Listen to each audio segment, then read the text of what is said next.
কামরূপ কামাখ্যায় জাদু বলতে কোনো কিছু নাই। দর্শক, চ্যানেলের সাথে এই মুহূর্তে আমার আজকের অতিথি হিসেবে উপস্থিত আছে একজন জাদুশিল্পী হিসেবে কিন্তু জুয়েল আইচ এই একটা নামই।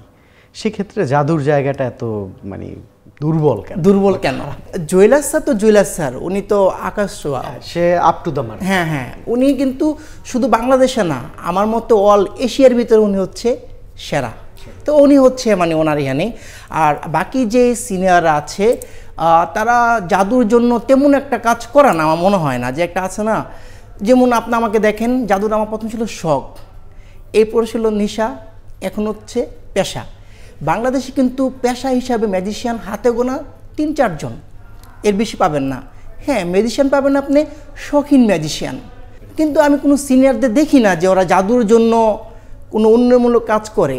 ওরা নিজের স্বার্থের জন্য কাজ করে, এরকম যারা আছে আমি দেখেছি, নিজের স্বার্থের জন্য কাজ করে। কিন্তু আরেকজন সিনিয়র ম্যাজিশিয়ান আছেন বাংলাদেশের আইকন, যার নাম না বললে হয়, আলিরাজ ভাই। ওনাকে আমি ফলো করি, চমৎকার ম্যাজিক করেন, উনি দেশের বাইরে ম্যাজিক করেন। উনি 2005 সালে, আমার স্পষ্ট মনে আছে, শিল্পকলাতে আমার এই 23 বছর কেরিয়ার জগতে আমি এরকম দেখিনি। উনি যে ফেস্টিভ্যালটা করেছিল, ইন্টারন্যাশনাল ম্যাজিক ফেস্টিভ্যাল, প্রিমি সার্টিফাইড বিশ্বসেরা কপারে তৈরি ওয়ালটন কেবলস, যা আপনার স্থাপনাকে রাখবে সব সময় নিরাপদ। 2005 সালে উনি বিশ্বের আমেরিকার হেরিকে টমাস থেকে শুরু করে এরকম 11 জনের মতো ম্যাজিশিয়ান বাংলাদেশে এনেছিল আপনার 2005 সালে। মানে শিল্পকলায় বিশাল আপনার 500-1000 টাকা এরকম টিকিট ছিল, কেউ টিকিট পায় নাই। আমাদের আরেকটা ছোটো সমস্যা কি জানেন, আমরা কেউ শিখি না, মানে শিখাইতে পছন্দ করি, কেউ আমরা শিখতে চাই না কোনো কিছু। এটা হচ্ছে আমাদের মূল সমস্যা। আপনার স্বপ্নের শুরুটা আসলে যে জাদু শিখবেন বা জাদু দেখাবেন, এইটা কবে থেকে হয়েছিল? 1995 সাল, 95-96 দিকে এরকম একটা হবে আপনার। আমি স্কুলে যাচ্ছিলাম, তখন আমি ক্লাস 2তে পড়ি।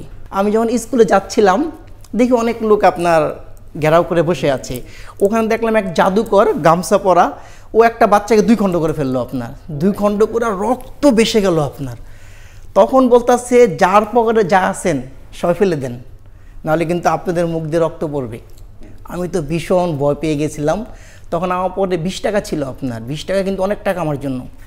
আমি 20 টাকার সঙ্গে সঙ্গে ফেলে দিয়েছি আর হাও মাও করে আপনার কান্না শুরু করে দিয়েছি। পরে স্কুলে গেলাম, আমাদের শিল্পী ম্যাডাম যে প্রধান শিক্ষক ছিল, এই তোমার কি হয়েছে? আমি বললাম, ম্যাডাম এই পরে কাহিনী বললাম। ওদিনই মনে হয়েছিল যে আমি ম্যাজিশিয়ান হব, আমার মনে একটা নিলাম। এরপরে অনেক ম্যাজিশিয়ানের ম্যাজিক দেখেছি, দেখে ভালো লাগছে।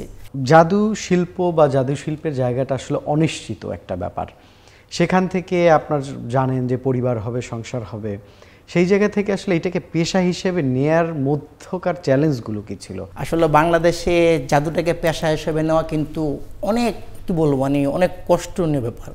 আর আপনাকে ছোট্ট একটা কথা বলি, আমি কিন্তু প্রথম মনে করছিলাম ম্যাজিক হচ্ছে মন্ত্রর, যে ফুদু চকলেট চলে আসবে, বন্ধু বান্ধব দিয়ে দিব, এরকম একটা মনে হচ্ছিল। কিন্তু এইভাবেই জাদুতে আসা, যে আমি বন্ধু বান্ধবদের আমি খুশি রাখবো সবসময়, আমি মিষ্টি খাবো, এটা খাবো।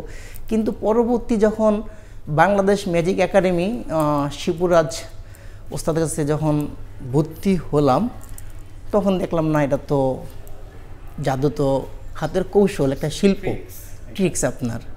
তখন চিন্তা করলাম যে নিব নাকি নিব না, নিব। কিন্তু ওই যে মানে নেশা ঢুকে গিয়েছে আপনার, জাদু শিখতে হবে। তারপরে আব্বু আমার কাছ থেকে টুকটাক একটু টাকা নিয়ে এই ইনস্ট্রুমেন্ট কেনা শুরু করলাম। এই তো মানুষের তান্ত্রিক জাদু বলতে যেটা বুঝি আমরা, কালো জাদু বা মন্ত্রমুগ্ধ করার যে জাদু, সেই জায়গাটায় কোনো দক্ষতা আছে কিনা আপনার, বা এটার উপর আপনার বিশ্বাসের জায়গাটা কি? আমি বলবো, আমার মতে পৃথিবীতে মন্ত্র বলতে কিচ্ছু নেই পৃথিবীর মন্ত্র বলতে আপনার। আমি কিছুদিন আগে কিন্তু শ্রীলঙ্কা যাওয়ার আগে, শ্রীলঙ্কা যাওয়ার 6 মাস আগে কিন্তু আমি গেছিলাম ইন্ডিয়াতে।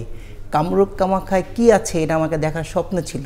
ওখানে গিয়ে যা বুঝলাম, কামরূপ কামাখ্যায় জাদু বলতে কোনো কিছু নাই।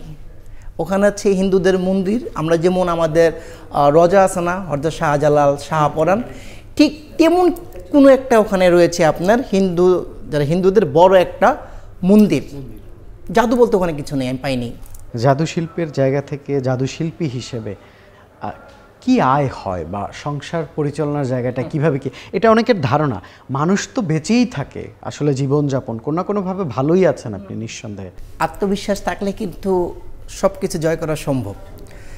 দেখেন, আমি শ্রীলঙ্কাতে যে প্রথম রানার্স আপ হব, এটা আমি স্বপ্ন ভাবি নেই, মানে স্বপ্ন ভাবি নেই, এমনি মনে হয়েছে আমি, কারণ ওখানে খুব বাঘা বাঘা ম্যাজিশিয়ানরা ছিল। আপনার হয়তো কারো একটা ম্যাজিক করতে গিয়ে সিট আউট হয়ে গেছে, ওর নাম্বার কম পেয়েছে। কেউ প্যান্টের সাথে জুতাটা মিল করতে পারেনি, সে নাম্বার কম পেয়েছে। আপনার অনেকে ম্যাজিক করতে গিয়ে দর্শকের হাততালি পায়নি, এই জন্য সে নাম্বার কম পেয়েছে। মানে সব কিছু মিলে কিন্তু এরকম আত্মবিশ্বাস থাকলে কিন্তু আপনার জয় আসবেই। এবার আমি যেটা বলছি, আমি সেখানে আসি, ম্যাজিক দিয়ে কিন্তু ইনশাল্লাহ ভালো একটা ইনকাম করা যায়, একটা সংসার চালানোর মতো ইনকাম আসে আল্লাহর রহমতে, যেটা আপনাদের দোয়ায় আমার আসে। আমার কিন্তু অন্য কোনো ব্যবসা বাণিজ্য কিচ্ছু নেই, শুধু ম্যাজিকের উপরে কিন্তু আমি নির্ভরশীল। বরং ম্যাজিকের টাকা দিয়ে আমি অন্য ব্যবসা করতে গিয়ে লস খেয়েছি। কিন্তু ম্যাজিকটা যে পেশা হিসেবে নিবে, এটা কিন্তু বাংলাদেশে কেউ সাহস পায় না। 2-3 জন কিন্তু সাহস পেয়েছে আপনার, ওদের দেখে আমিও সাহস পেয়েছি। আমার ইচ্ছা ছিল যে ম্যাজিকটা আমি পেশা হিসেবে নিব ইনশাল্লাহ। আপনাদের দোয়ায় হয়তো আজকে একটা চাকরি করলে হয়তো কত স্যালারি পেতাম আপনার, আমি মনে হয় দেশ বিদেশ ঘুরতে পারতাম না। কিন্তু আজকে ম্যাজিকের উসিলায় মহান আল্লাহ তাআলা আমাকে দিয়েছেন। দেখেন, আমি 2-3টা দেশ ঘুরেছি, সামনে আরও দেশ ঘুরবো, বাংলাদেশ ঘুরছি, আলহামদুলিল্লাহ খুব ভালো আছি। ম্যাজিকে ইনকাম করা সম্ভব। বাংলাদেশে কিন্তু বার্থডে শোতে, মানে জন্মদিনের অনুষ্ঠানে বেশি ম্যাজিক হয়।